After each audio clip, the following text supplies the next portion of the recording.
It's kind of interesting to think about, like, the scenarios where the fathers are not as equipped in a rapidly changing world, and what their role is then. It's interesting because it's interesting exactly what you say, because especially the fathers are typically the providers, and that's what they feel, and that gives them purpose and meaning. And when they can't do that, when they can't provide for their household, they feel like not a man, and they feel, they feel that, it breaks them down. And this is exactly, maybe by design, what's happening to weaken families and to weaken the society by those people who would want to enslave and control the masses and restrict people's freedoms.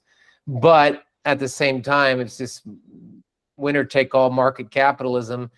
And I feel for these guys. I actually was with one today, a guy who just lost his job last week, a father, and doesn't, he's used to providing, being a provider, and now he doesn't know where his next job's going to come from. He was in the IT world, and he's not entrepreneurial. And but you know what? I gave him a couple of ideas that he could do, because there's a lot of people that are going to have to upskill and change their skill sets and things like that. It's a tough one. It's a tough one. If you're alone, or if you're a dad that has to pay a lot of child support, and you lose your job in addition to, and don't have a backup or don't have family support. And this is where we need to change society and start, one, just like what you're doing, Kawhi, empathizing, but also working together as community.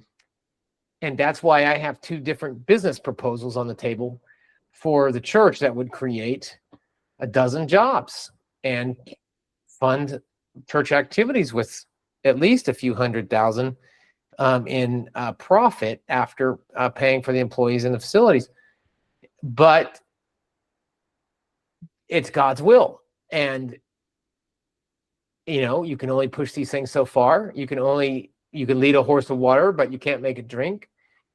You can't make people who are not entrepreneurial, who are IT people, for example, you can't change their personality overnight. You can't make them a startup entrepreneur. You can't make them even a freelancer, because they don't know how to run their own show. But most people can adapt and will adapt somehow. But it's just going to be a bummer, because they adapt down, and then that's going to kill the economy. But I don't know. What do you think, man? I suppose it's like it's interesting, because now I think I'm connecting the dots with what you were saying, that Noah also had no idea, because this is the biggest boat that they've ever built, like that mankind has ever built at the time. And through his obedience, God tells him exactly how to build it, or God shows him maybe some kind of blueprints. I don't know what the details are, but because Noah is also facing a challenge that nobody has ever done, so he has no precedent.